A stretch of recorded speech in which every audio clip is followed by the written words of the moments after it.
예, 우리가 요셉의 이야기를 살피고 있습니다. 요셉은 수년간 억울한 옥살이에서 이제 드디어 풀려나서 바로 앞에 섰지요. 바로의 꿈을 해석하고 그에 더해서 7년 흉년에 대한 대비책까지 제시합니다. 그 대비책의 가장 중요한 내용은 다름이 아니라 사람을 세우는 거죠. 명철하고 지혜로운 감독자를 세우십시오. 이렇게 이제 요셉이 바로에게 추천을 합니다. 그러자 바로가 요셉에게 급 제안을 하죠. 그 적임자로 너보다 나은 자가 어디 있겠냐, 그렇게 말이죠. 그러면서 하는 말이 너와 같이 하나님의 영에 감동된 자가 어디 있겠냐, 그렇게 말합니다. 그러면서 명철하고 지혜로운 너와 같은 자를 우리가 또 찾을 순 없다 그러죠. 그리고 이제 오늘 본문의 장면이 아주 빠른 속도로 진행이 되고 있는데요. 요셉이 총리로 취임을 하고요. 그리고 예고했던 풍년과 흉년이 연이어 찾아오고요. 그리고 요셉이 그것을 관리하는 그런 장면들이 이어집니다. 무엇보다 본문은 요셉의 이 총리 취임을 좀 자세히 다루고 있습니다. 근데 사실 이 대목을 보자면 이것은 있을 수 없는 일이에요. 요셉이 이 애굽의 총리가 된다? 이건 있을 수 없는 일이에요. 여러분, 요셉이 누굽니까? 바로나 바로의 신하들 입장에서 보자면 어디 뭐 듣도 보도 못한 그런 그 당시의 이 히브리 족속, 소수민족이거든요. 그 출신으로 더욱이 애굽으로 끌려온 노예잖아요. 거기에 더해서 강간 미수 혐의를 받고선 지금 옥에 갇혀있던 죄수 아니겠습니까? 언제 봤다고 그런 요셉에게 이 막중한 임무, 국가의 운명이 걸린 이런 임무를 맡길 수 있단 말이죠. 더욱이 바로는 자신을 대신하는 통치권까지 싹 다 위임하고 있습니다. 완전히 이것은 뭐 파격적이라는 표현도 부족할 정도로 이 엄청나게 파격적인 그런 사건입니다. 아무리 꿈을 해석해서 바로의 근심을 들었다 하더라도, 그리고 아무리 좋은 해결책을 제시했다 하더라도 이런 일은 참 있을 수 없는 거죠. 바로가 어떻게 이렇게 파격적인 그런 조치를 취했을까? 요셉이 아무리 잘나고 똑똑하고 또 아무리 이들이 보기에 참 대단해 보이는 그런 사람이라 하더라도 그를 일국의 총리로 갑작스럽게 임명하고 그리고 나라의 온 정사를 다 맡기는, 이거는 지나쳐도 너무 지나친 일이다. 그렇죠. 어떻게 이런 일이 있을 수 있을까? 어떻게 해요? 하나님이 정하셨기에 그런 일이 있을 수 있었던 것입니다. 하나님이 정하셨기 때문에 그처럼 상상도 할 수 없는 일이 현실이 됐다란 말이죠. 하나님이 작정하시고 하나님이 개입하시고 하나님이 일하시면은 여러분 어디 불가능한 일이 있겠습니까? 창조에 하나님이 되시고 온 우주 만물을 다스리시는 통치자이신 하나님인데 그분께 상상도 못할 일이 어디 있으며 그분께 기적이라는 일이 어디 있겠습니까? 그분이 행하시는 대로 모든 것이 되는 거죠. 따라서 이 요셉에게 가져야 될 태도, 분명 요셉은 그런 태도를 가졌는데 요셉은 어떤 태도를 가졌을까요? 자기가 뭐 스스로 그냥 애써 이루고 자기가 막 뭘 재촉하고 성취하고 뭐 해내고 안달하고 그러지 않았다라는 거죠. 다만 하나님의 뜻 안에 있는 믿음, 이것이 요셉에게 요청되었던, 그리고 또 실제로 요셉이 가졌던 그러한 중요한 태도입니다. 하나님만 붙들고 바라는 그런 믿음이 요셉에게 있었어요. 그 믿음이 바로 오늘의 승리와 영광을 요셉에게 안겨줬습니다. 여러분, 우리에게도 이런 요셉의 믿음이 도전이 되기를 바랍니다. 그렇게 한순간에 지금 이 고통과 시련의 그 터널을 끝내고 인생이 참 완전히 달라진 이 요셉은 이제야 가정을 이루고 그리고 또 자녀들을 낳는 걸 볼 수 있습니다. 첫째를 낳고선 므낫세라고 이렇게 이름을 하죠. 그 이름의 뜻이 잊어버림입니다. 하나님이 내 모든 고통을 잊게 하셨다라는 그런 의미를 담아서 므낫세. 그리고 둘째를 낳고서는 에브라임 했는데 하나님이 나를 번성하게 하셨다. 이렇게 일국의 총리의 직까지 맡게 하는 그런 큰 상승, 인생의 상승, 번성을 주셨다. 에브라임, 그럽니다. 그 오랜 고통의 세월이 이제 다 끝난 거죠. 하나님은 바로의 인정, 그리고 또 총리직, 이것을 통해서 요셉의 그 오랜 세월의 인내에 대해서 보상을 주십니다. 요셉은 그제야 마음에 하나님 주시는 진정한 샬롬을 얻고 이제 하나님께서 내 모든 고통을 잊게 하셨다, 그렇게 하나님께 고백하며 찬양할 수가 있었던 거죠. 저는 이 대목을 이제 묵상하면서 이런 생각이 떠오르더라고요. 만약 요셉이 오늘 우리가 부르고 있는 이 찬양곡들 가운데 그의 마음에 가장 많이 와닿는 그런 곡을 골라서 찬양을 하라고 한다면은 요셉이 어떤 찬양을 골라서 어떤 찬양을 불렀을까? 뭐 그런 생각이 좀 떠오르더라고요. 그러면서 이제 스스로 이제 답이 되기를 아마도 이런 찬양 아닐까? 그 주님과 같이라는 찬양 있잖아요, 여러분. 여러분도 다 좋아하시는 이 찬양이 분명 요셉의 이 상황에서 그의 마음에 가장 와닿는 찬양 아니었을까라는 생각이 좀 들더라고요. 주님과 같이 내 마음 만지는 분은 없네. 오랜 세월 찾아 난 알았네. 내겐 주밖에 없네. 우리 같이 부를까요? 주잡이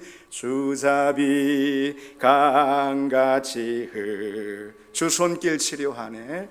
주 손길 치료하. 고통받는 자녀 품으시니 고통받는 자녀 품 주밖에 없네.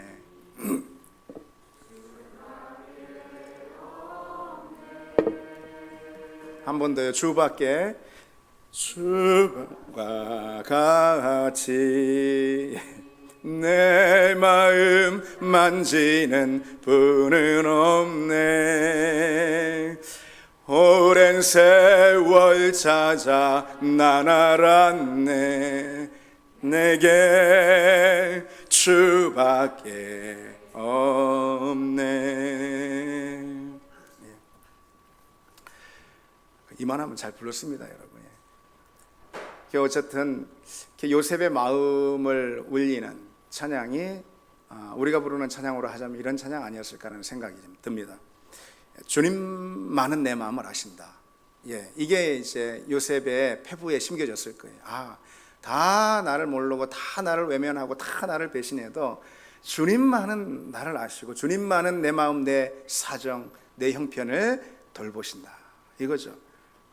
그리고 여러분, 지난주도 말씀드렸지만 현재의 고난은 반드시 끝납니다. 반드시 끝납니다. 그래서 우리는 마침내 고난의 긴 터널을 지나서 더욱 성장한 믿음 위에 우리가 든든히 서서 오늘 요셉이 고백한 것처럼 하나님이 내 모든 고통을 잊게 하셨다라고 그렇게 고백하게 될 것입니다. 물론 이 땅에서 이 고난이라는 것은 우리 가운데 늘 파도처럼 계속 밀려오는 것이긴 하지만은 그 고난이 어떤 모양, 어떤 고난이 됐다 하더라도 그 고난이라는 것은 실은 우리를 향하신 하나님의 뜻을 성취하시기 위해 우리에게 허락하시는 하나님의 도구에 불과하다, 이거죠. 우리는 믿음의 과정에서 그 고난과 더불어서 주님께 더 깊이 나아가고 주님과 더 깊은 친밀함을 누리게 되고 또 그것을 요청하게 되고 그리고 더욱더 단단하게 서는 그런 은혜를 누리게 되는 줄 믿습니다. 바로는 요셉을 그처럼 애굽의 총리로 임명하면서 뭐라고 말하냐면은 너는 내 집을 다스리라, 그럽니다.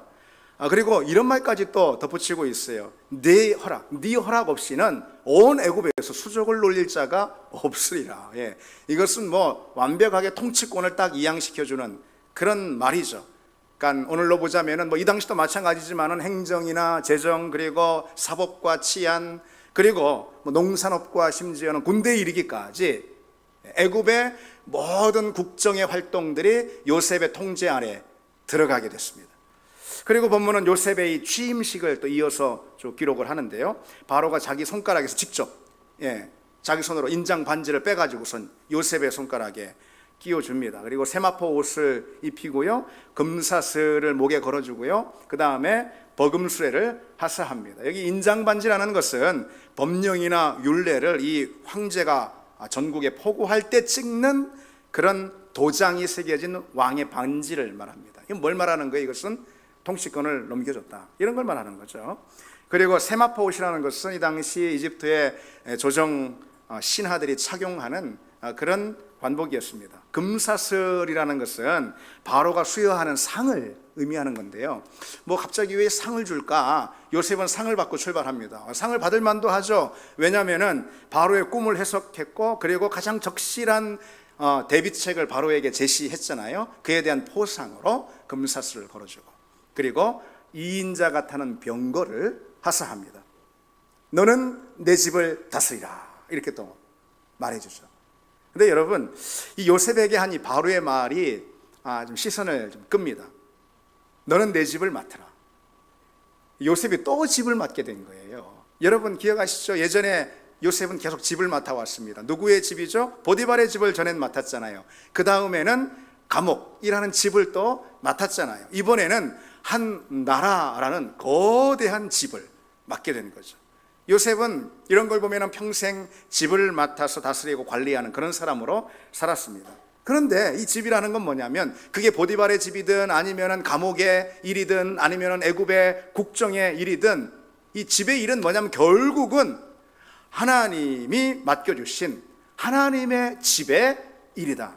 하나님의 집의 일을 요셉에게 청지기의 직으로 맡겨주신 거죠.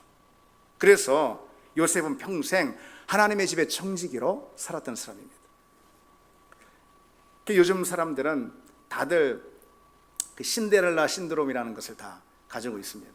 어느 날 갑자기 찾아온 기회로 인생 역정, 대박 인생 이런 게 돼가지고선 그런 게 내 삶 가운데 일어났으면 하는 그런 이제 신데렐라 스토리를 꿈꾸는 거죠. 이 많은 사람들이 아마도 그 때문에, 아니면 그런 시각을 가지고 오늘 요셉의 이야기를 읽고 그래서 요셉의 이야기를 굉장히 좋아하는 사람들이 많지 않나, 이런 생각도 해봅니다. 요셉의 스토리를 신데렐라 스토리처럼 읽는 거죠. 그거는 잘못된 거거든요. 여러분이 오늘 본문의 이야기는 요셉의 출세 이야기가 아닙니다. 성경이 요셉의 출세 이야기를 하려고 이렇게 요셉의 이야기를 들려주는 것은 아니라는 거죠. 바로가 요셉에게 준 것은 대단한 총리라는 벼슬, 그 벼슬이라기보다 책임입니다. 책임. 물론 책임을 수행하기 위해서는 그에 걸맞는 지위가 있어야 하고 또 벼슬도 필요할 수 있습니다. 그러나 오늘 본문이 집중하고 강조하고 있는 것은 요셉이 얻은 책무라는 거예요. 여러분, 지금 상황이 상황 아닙니까? 지금 재난과 위기의 상황이에요. 오늘날로 보자면은 요셉이 맡은 직책, 책무를 뭐라고 할 수 있을까? 재난대책본부장? 총본부장? 이쯤으로 말할 수가 있을 겁니다. 그래서 여러분 가지고 있는 성경 보면은 다 제목이 앞에 붙어 있잖아요. 그래서 오늘 본문에 앞에 붙어 있는 제목을 다 보시면은 총리가 된 요셉, 보통 이런 식의 제목을 붙여놨는데 사실 그보다는 뭐가 더 어울리냐면은 책무를 맡은 요셉, 요 제목이 더 어울릴 수가 있습니다. 실제로 오늘 보면 41절에 보면은요, 우리말 성경은 이렇게 번역하고 있죠. 내가 너를 애굽 온 땅의 총리가 되게 하리라. 이렇게 총리라는 말이 또 다음에도 거듭 나온단 말이죠. 그런데 이 총리라는 벼슬의 이름, 이게 성경 원문에는 아예 없습니다. 한 번도 나오지가 않아요. 그래서 성경 원문에는 바로가 그저 이렇게 말하고 있는 대목으로 기록되어 있습니다. 내가 너에게 애굽 온 땅을 맡긴다. 내가 너에게 애굽 온 땅을 책임지게 한다. 이렇게 말하고 있을 뿐입니다. 여러분, 요셉은 총리가 돼가지고선 그저 그냥 그 벼슬 그 성공에 취해가지고선 그 벼슬을 누리는 그런 사람이 아니었다라는 거예요. 요셉이 권세를 부렸다 이런 건 성경 어느 대목에서도 찾아볼 수가 없잖아요. 요셉은 총리직을 하나님이 맡기신 사명, 거룩한 책무로 여겼습니다. 오직 그 사명에만 충실했다라는 거죠. 요셉의 그 책무를 다하기 위해서 여러분 한번 상상해 보십시오. 요셉 같으면은, 우리가 요셉 좀 살펴봐서 알잖아요. 요셉이 얼마나 그 책무를 다하기 위해서 밤낮 눈코 뜰 새 없이 성실했을까, 얼마나 부지런했을까, 얼마나 철저하게 그 책무를 감당했을까. 성경이 자세히 기록하고 있지는 않지만 우리가 그거 안 봐도 눈에 선합니다. 그렇죠? 그런데 어린 시절 요셉을 한번 떠올려 볼까요? 어린 시절 요셉은 사실 오로지 자기밖에 모르는 굉장히 이기적인 아이였잖아요. 형들이 아버지로부터 소외를 받고 그로 인한 갈등과 어려움들이 있었는데도 그 형들에게 전혀 공감 한번 보이지 못하는 자기밖에 모르는 그런 아이였어요. 그냥 설따관이 없이 말이죠. 자기 꿈을 발설하면서 오히려 형들 그냥 힘든 마음에 염장을 이루는 거 아니겠어요? 이게 상처나 주고 그런 아이였단 말이죠. 아버지 품에서 채색 옷을 입고 자기 잘난 맛에 살았습니다. 그래서 채색 옷이라는 것은 요셉의 자기 만족을 보여주는 거예요. 그러나 오늘 지금 보시면은 총리가 되어서 요셉이 세마포 옷을 입고 있잖아요. 이 세마포 옷은 요셉이 최선을 다해서 감당하는 그의 헌신을 보여주는 거죠. 세마포 옷은 그가 성실하게 치열하게 청지기 사명을 감당해 나가는 그의 직무를 말해주는 거죠. 요셉은 채색 옷을 입은 사람으로부터 세마포 옷을 입은 그런 책무를 맡은 사람으로 달라졌어요. 본문은 요셉이 나가 온 땅을 순찰하니라 이렇게 말씀하는데요, 요셉의 사전에 탁상행정이라는 것은 없죠. 직접 전국을 돌면서 꼼꼼하게 챙깁니다. 이 전대미문의 풍년과 흉년이 거듭되는 이 시기에 재난대책본부장이라는 그런 특명, 이런 책무를 받았어요. 그런 요셉이 과연 뭘 했을까? 그런 요셉의 직무의 이행은 어땠을까? 우리가 그 역사의 현장에 한번 뛰어들어서 우리도 거기 있다라는 상상을 해보신다면 여러분 어떻겠습니까? 요셉은 풍년의 때에 과연 어떤 작물을 심어야 이 풍년의 효과를 배가시킬 수 있을까? 고민을 하면서 많은 연구를 했을 겁니다. 그렇죠? 그리고 길게는 7년이나 이 곡식을 저장해야 하는데 이 저장에 대해서 또 얼마나 많이 궁리를 하고 또 고민을 하면서 연구를 했겠습니까? 저장고가 제 기능을 다하도록 그때 당시 기준으로 어떤 과학적 조치들 이런 걸 또 하기 위해서 얼마나 부지런히 일했겠습니까? 그리고 또 애굽의 전역에 그 큰 나라 전역에 다 흩어져 있는 작은 성읍까지도 다 저장고가 만들어져 있는데 약탈이나 뭐 이런 거 당하면 안 되잖아요. 그래서 그 저장고를 지키는 어떤 조직 아니면 군대까지도 요셉은 다 만들어야 했을 거예요. 지금처럼 뭐 저장이나 관리가 이렇게 쉬운 그런 기술이 있어요. 이런 기술이 없었잖아요. 그렇기 때문에 참 더 고민이 깊고 훨씬 힘들었을 것입니다. 그래서 요셉은 아마도 흉년의 때보다도 풍년의 시기에 요셉이 해결해야 될 문제들이 더 많았지 않았을까라는 생각도 좀 해봅니다. 그리고 이제 흉년이 왔어요. 장장 7년을 이어가는 그 흉년의 때는 무엇보다도 저장이 된 이 곡물을 유통하고 배급하는 이게 이제 가장 중요하죠. 거기에 뭐 어떤 문제가 생기지 않도록 정말 총력을 기울였을 겁니다. 그러기 위해서는 무엇보다도 책임지는 관료들을 잘 세우는 거예요. 관료가 문제가 생길 수가 있는 거잖아요. 유통하고 배급하는 과정에서 부정이나 비리가 얼마든지 생길 수 있기 때문에 그걸 관리해야 했을 거예요. 일부에게 곡식이 막 쏠려버리거나 아니면 어떤 일부에 어떤 부당한 이익을 취하는 사람들이 생기거나 하는 그런 문제들이 이런 때에는 어느 나라나 어느 시기나 다 있는 거잖아요. 그걸 경계하고 또 그거를 관리하는 거가 보통 여러분 이건 어려운 일입니다. 그러지 않겠어요? 그리고 무조건 곡물을 저장하고 유통하면 되는 그런 일이 아닙니다. 요셉의 책무는 한마디로 말하면은 오늘날로 보자면은 경제정책이에요. 경제정책. 그것도 아주 위중한 상황 가운데 강력한 경제정책을 집행하는 그런 집행 책임자였어요. 따라서 요셉은 한 나라의 어떤 경제 사정, 농산물 생산, 소비 상황 이런 것들을 일일이 다 꿰뚫고 있어야 했을 겁니다. 그리고 그때마다 적절한 정책, 필요한 조치를 취해야 했겠죠. 그 모든 일을 하기 위해서는 경제 상황에 대한 정확한 안목과 해안이 필요했을 겁니다. 그런 안목을 가지고 빠른 정책 결정을 하거나 아니면은 기민한 위기 대응을 했을 거예요. 여러분 이쯤만 말해도 요셉이 풍년과 흉년 이 14년 동안 참 얼마나 많이 애쓰고 얼마나 그 사명 감당하는데 충성스러운 종으로 살았는가 짐작이 되죠. 여러분 어떻습니까? 요셉이 총리가 돼가지고 이제는 편하게 벼슬놀이나 하게 되었다라는 식으로 우리가 오늘 본문을 읽는다면 그것처럼 성경을 오독하는 것은 없습니다. 요셉의 직무는 쉬운 게 아니었어요. 요셉은 사명을 감당하느라 밤낮 눈꽃을 새 없이 바빴습니다. 강한 사명감, 정말 이것은 하나님께서 내게 주셨다라는 그런 선명한 청지기 의식, 이게 있어야만 비로소 감당할 수 있는 그런 직무였어요. 그처럼 하나님이 맡기신 일을 선하게 감당하는 요셉의 모습을 떠올리면 우리에게 주는 도전이 적지 않습니다. 우리가 기억해야 할 것이 있어요. 그리스도인인 우리가 기억해야 할 것이 있습니다. 여러분, 믿음은요 항상 사명과 같이 갑니다. 뭐라고요? 믿음은 사명과 항상 같이 갑니다. 믿음은 사명에 열중합니다. 건강한 믿음, 바른 믿음은 사명에 충실합니다.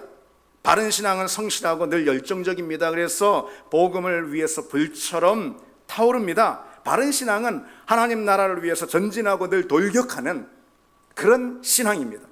그래서 세상 사람들이 말하는 그런 종류의 어떤 종교적인 편안함, 종교적인 안위, 이런 거를 기독교 신앙에서 기대하시면 안 됩니다. 세상 사람들이 말하는 종류의 그런 종교적인 위안, 그것과 기독교 신앙은 거리가 멀다라는 거예요. 불교가 오히려 가까워요. 불교하면은 고즈넉한 그런 산장, 평안한 그런 걸 떠올리게 되는 법이죠. 그러나 기독교는 그보다는 치열한 달리기 트랙이나 아니면 더 나아가서 포화가 쏟아지는 야전의 전투장, 그 정도를 떠올리면은 오히려 우리 기독교 신앙을 잘 설명한 거다 말할 수가 있습니다. 물론 골방에서의 기도나 성도들 간의 친밀한 교제, 그걸 무시하는 것은 절대 아닙니다. 그건 기본이고 바탕이에요. 기본이고 바탕. 그 기본 위에 열정과 헌신과 치열한 경주가 뒤따르는 것입니다.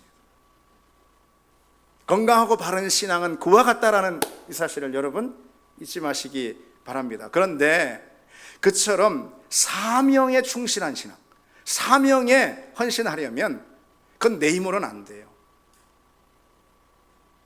내 열심, 내 노력으로는 안 돼요. 요셉이 그것을 또 잘 보여줍니다. 오늘 본문을 다시 보시면은 바로가 요셉에게 이렇게 말하는 대목이 있죠. 38절입니다. 바로가 그의 신하들에게 이르되 이와 같이 하나님의 영에 감동된 사람을 우리가 어찌 찾을 수 있습니까? 바로의 말대로 요셉은 하나님의 영에 감동된 사람, 하나님의 영으로 충만한, 성령으로 충만한 그런 사람이었다 이겁니다. 그것을 하나님도 모르는 바로와 그의 신하들도 느낄 수 있을 정도로 요셉은 하나님의 영에 충만한 사람이었어요. 하나님의 영에 감동됐다라는 이 말은 하나님의 영이 그 심령, 그 내면 깊은 곳에 자리하고 있다라는 그런 뜻입니다. 그래서 이 말은 비록 바로의 입에서 나온 말이지만은 분명 하나님이 그 바로의 입에 담아주신 말씀이라고 생각할 수 있죠. 여러분, 이 점을 한번 떠올려 보십시오. 창세기 더 앞을 나아가서 보십시오. 인류가 타락한 후에 하나님께서 안타까운 마음, 아픈 마음을 가지고 홍수의 심판을 작정하시죠. 그 홍수의 심판을 작정하시면서 하나님이 하신 말씀이 뭐냐? 나의 영이 영원히 사람과 함께하지 아니하리라 그랬습니다. 영원히 나의 영, 곧 하나님의 영, 성령이 다시는 사람들과 함께하지 아니하리라. 이처럼 큰 저주와 심판이 어디 있습니까? 홍수 심판은 하나님의 영이 떠났다라는 그런 선언과 같습니다. 그런데 그 후로 성경에서 가장 최초로, 처음으로 이 요셉이 하나님의 영에 감동된 사람으로 등장을 하고 있어요. 물론 아브라함이나 이삭이나 야곱에게도 하나님의 영이 있었겠죠, 당연히. 그러나 하나님의 영이 그와 함께 한다, 그에게 충만히 있다라는 이 사실이 아주 명시적으로 성취되고 있는 인생은 누구냐? 요셉이다. 여러분, 그것은 뭘 우리에게 말해주는 걸까요? 요셉에게서 볼 수 있는 가장 큰 특징은 다른 어떤 것보다도 하나님의 영에 감동된 사람이라는 거예요.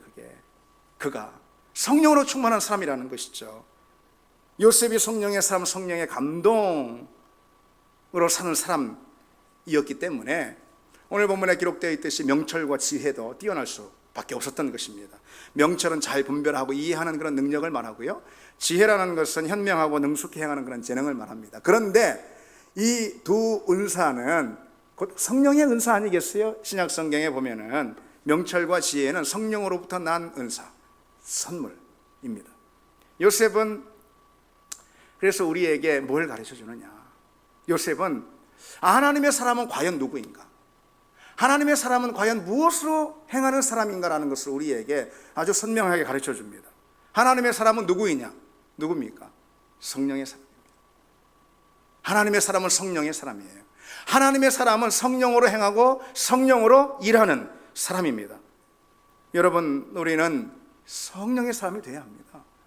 성령으로 행하고 성령으로 사는 사람이 되어야 합니다. 성령이 아니고서는 하나님의 일을 할 수가 없어요. 아니, 하나님의 마음이 어디에 있는지, 하나님의 뜻이 무엇인지조차도 알 수가 없습니다. 그런데 어떻게 하나님의 사람이 되고 하나님의 일을 할 수가 있냐는 거죠. 고린도전서에 성령은 모든 것 곧 하나님의 깊은 것까지도 통달하시느니라. 사람의 일을 사람의 속에 있는 영 외에 누가 알리요? 이와 같이 하나님의 일도 하나님의 영 외에는 아무도 알지 못하느니라. 우리가 하나님의 영의 사람들이 되어야 한다는 거, 성령의 사람이 되어야 한다는 거 너무나도 분명하죠. 그래서 여러분, 하나님은요, 하나님이 어떤 뜻을 가지고 어떤 목적을 가지시고 어떤 작정과 계획을 하신 다음에 하나님의 일을 이제 행해 나가시는데, 그때마다 마치 공식과도 같아요. 하나님은 하나님의 일을 행해 나가시기 전에 반드시 하나님의 사람을 선택해 세우시고 그에게 하나님의 영을 뜨겁게 부어주십니다. 이건 성경에서 공식과도 같습니다. 여러분, 대표적으로 모세를 보십시오. 하나님의 영이 그에게 임하자 비로소 그는 고개를 들고 말씀을 전하고 그리고 예언을 하는 걸 볼 수 있어요. 성막을 세울 때, 하나님의 전이죠. 성막을 세울 때도 보십시오. 하나님께서 부살렐과 오홀리압에게 하나님의 영을 충만히 부어주시자 그들이 지혜와 명철이 넘쳐나서 성막을 짓고 그리고 성문을 만듭니다. 그런가 하면은 군대를 일으켜서 적을 물리치실 때 역시 하나님은 하나님의 사람을 불러 세우시고 그에게 하나님의 영을 부어주십니다. 사사기의 기드온을 여러분 떠올려 보십시오. 기드온이 잔뜩 겁에 질려가지고 두려움에 떨고 있을 그때에 그 기드온에게 하나님의 영이 강력하게 부어집니다. 그러자 기드온이 자리를 떨쳐 일어나서 300명의 군사를 이끌고 그 중다한 거대한 미디안 군대를 격파하는 장면이 나오죠. 항상 그렇습니다. 하나님의 영이 없으면 하나님의 일을 할 수 없다라는 것을 성경은 이렇게 우리에게 강력하게 웅변해 주고 있는 거죠. 성령으로 감동되지 않고선 하나님의 사람으로 살 수도 없어요. 행할 수도 없어요. 일할 수도 없어요. 성령 충만하지 않고선 아무것도 할 수 없습니다. 그래서 하나님의 영이 함께 하느냐 그렇지 않느냐로 우리 믿음은 판가름 난다라고 딱 말할 수가 있습니다. 성령으로 충만하냐 그렇지 않느냐로 우리 신앙생활은 딱 결정된다, 거기서 다 결정된다 라고 말해도 전혀 과언이 아닙니다. 심지어 여러분, 주님도 성령에 힘입어서 행하셨어요. 주님도요. 주님은 내가 하나님의 성령을 힘입어 귀신을 쫓아내는 것이면 하나님의 나라가 이미 너희에게 임하였느니라. 주님의 일하심의 증거 또는 그 능력의 원천, 이것을 어디서 찾고 있습니까? 하나님의 성령, 그 성령에 내가 힘입어 일한다, 이렇게 말씀하고 계시죠. 우리 주님조차도 그렇게 말씀하시죠. 여러분, 하나님의 나라가 어디에 세워지고 하나님의 역사가 어디에 일어납니까? 하나님의 영이 머무는 사람들이 행하는 그 자리입니다. 성령으로 행하는 사람들의 그 자리에 하나님의 나라가, 하나님의 역사가 나타나는 거죠. 그래서 우리 주님도 성령에 덧입어 행하셨습니다. 그 공생의 모든 사역도, 아니 주님이 십자가를 감당하시는 그 순간까지도 성령에 덧입어서 힘입어서 행하셨죠. 성령을 힘입어서 복음을 전파하시고, 성령을 힘입어서 치유의 역사를 일으키시고, 성령을 힘입어서 악한 권세를 물리치시고, 성령에 힘입어서 회복의 역사를 일으키시고, 성령에 힘입어서 십자가의 길을 가시고, 모든 게 성령에 힘입어서 해서 주님은 성령으로 사는 분이었어요. 그 주님이 성령으로 힘입어 가니까 주님이 가시는 곳마다 하나님 나라의 흔적들이 나타나는 거죠. 역사들이 일어나는 거죠. 하나님 나라는 성령이 행하시는 곳에 세워집니다. 하나님 나라의 기쁨, 하나님 나라의 평강, 하나님 나라의 위로, 하나님 나라의 능력, 하나님 나라의 모든 것은 하나님의 영이 임하는 그곳에, 하나님의 영이 임하는 사람들이 행하는 그곳에 펼쳐지는 줄 믿습니다. 그래서 우리가 성령을 힘입어 행하는 그 자리에 놀라운 은혜의 역사들이 나타날 것은, 이것은 분명한 것이죠. 성경이 증거하고 있는 것입니다. 여러분, 성령은 무한하신 하나님의 능력의 영이십니다. 권능의 영이었어요. 그래서 성령의 능력은 무한합니다. 그러기에 성령으로 충만한 사람과 그런 인생과 그렇지 않은 인생은 그처럼 무한한 차이가 나는 것입니다.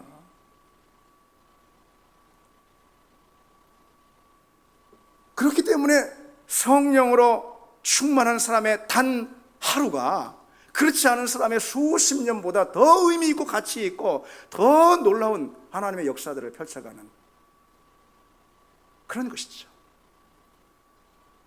성령의 충만함과 그렇지 않음이 우리 믿음의 삶과 인생 전체를 다 판가름낸다.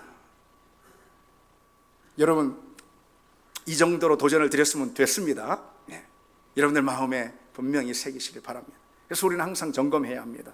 우리가 정말 성령께 의지하고 있는가? 정말로 우리가 진심으로 얼마나 성령을 갈망하고 있는가? 우리가 정말 얼마나 성령을 힘입어서 우리가 행하고 있는가? 예수님조차도 그렇게 행하셨는데 우리는 성령 힘입지 않고선, 성령에 감동되지 않고선 아무것도 할 수 없다, 이거죠. 아니, 차라리 성령에 힘입지 않고선 아무것도 안 하는 편이 낫다.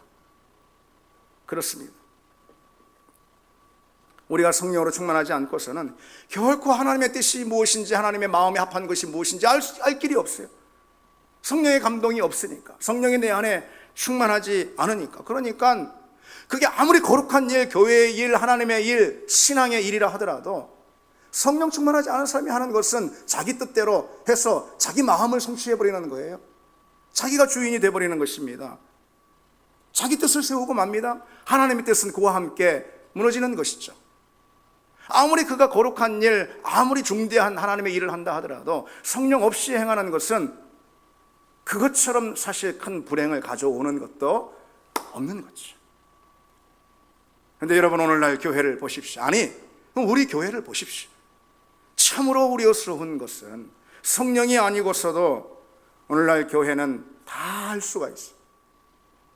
오늘날 그리스도인들은 성령이 아니고서도 다 할 수 있어요. 모든 걸 다 합니다. 신앙생활 다 합니다. 기도하지 않고, 성령으로 충만하지 않고 신앙생활 잘만들 하고 교회가 잘만 돌아갑니다. 그게 여러분 진짜로 무서운 거예요. 진짜로 불행한 것입니다. 세이든 토저라는 목사님은 오늘날 그런 교회의 모습을 이렇게 심각하게 질타하고 있죠. 오늘날 교회의 가장 심각한 문제는 성령이 계시지 않아도 교회의 모든 일이 돌아간다는 데 있다. 여러분, 이것이 좋은 게 아니죠. 이것은 무서운 일입니다. 사람이 일을 하고요, 돈이 일을 하고요, 조직이 일을 합니다. 이거는 더 이상 하나님의 교회라 말할 수가 없죠. 그러나 여러분, 초대교회는 어땠습니까? 다른 건 몰라도요, 초대교회는 성령이 없으면 아무것도 할 수 없었던 교회예요.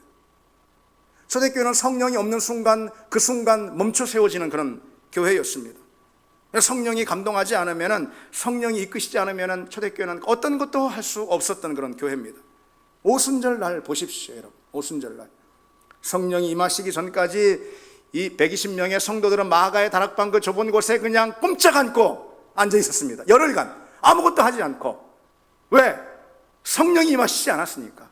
꼼짝 않고 그들이 있었습니다. 오순절날 드디어 성령의 기름 붓듯 불처럼 바람처럼 그들에게 임하자 그들이 비로소 문을 박차고 나가 온 땅의 복음을 전하죠. 그러니 여러분, 능력이 터져 나온 거 아니겠습니까? 초대교회 성도들은 성령 충만하기 전까지는 아무것도 할 수 없었어요. 어떤 걸 하더라도 그건 하나님의 일이 아니라는 것을 그들은 믿고 알았기 때문에 그런 거죠. 그래서 여러분, 우리 역시 성령이 내게 충만하지 않고선, 내가 성령으로 감동되지 않고서는, 여러분, 성령이 나를 주장하지 않고서는 여러분, 우리는 그 자리에서 꼼짝 말고 있어야 합니다. 아무것도 하지 말고 꼼짝하지 않고 있어야 합니다. 성령으로 충만하지 않으면 모든 행하던 일들, 모든 사역들, 그리고 신앙생활을 멈춰 세워야 합니다. 내 계획과 진로와 소망과 내 꿈, 이 모든 것도 성령께서 내게 충만하지 않으면 나는 멈춰 세워야 합니다. 그리고 먼저 우선적으로 무릎 꿇고 성령의 충만함을 갈망해야 하죠. 성령이 내게 뜨겁게 부어지길 간절히 사모해야 합니다.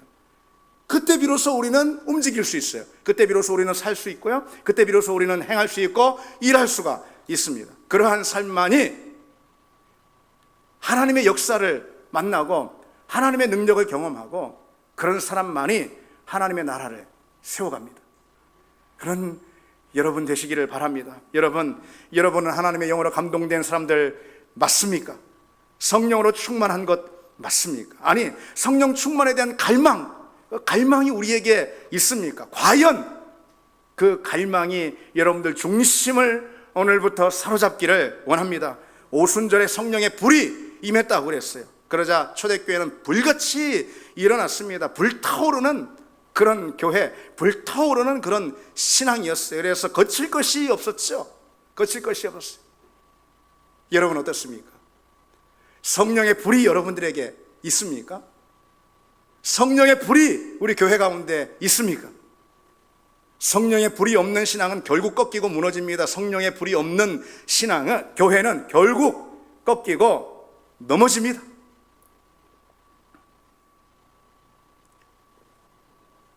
이 말씀 드리면은 한켠에서 어떤 의심과 불안한 마음이 드는 분 있을지 모르겠어요. 성령 충만 받으라고 하는데 성령의 충만함이 과연 내게도 임할 수 있을까? 나도 성령으로 충만할 수 있을까? 여러분 그런 생각할 필요 전혀 없습니다. 그런 모든 불안과 의심을 다 내려놓으시기 바랍니다. 요엘서에 하나님이 이미 우리에게 내가 내 영을 만민에게 부어주리라 약속하셨고 그 약속을 오순절 초대교회 가운데 기름 붓듯 성취시키셨어요.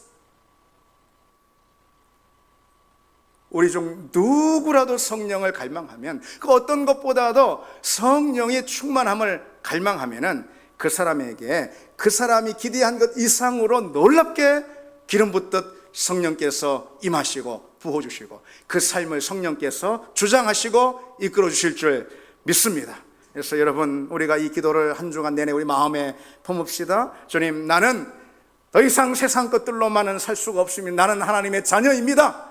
나는 성령의 사람이 되기를 원합니다. 나는 더 이상 세상 것들로만 만족할 수 없습니다. 성령을 부어주시옵소서.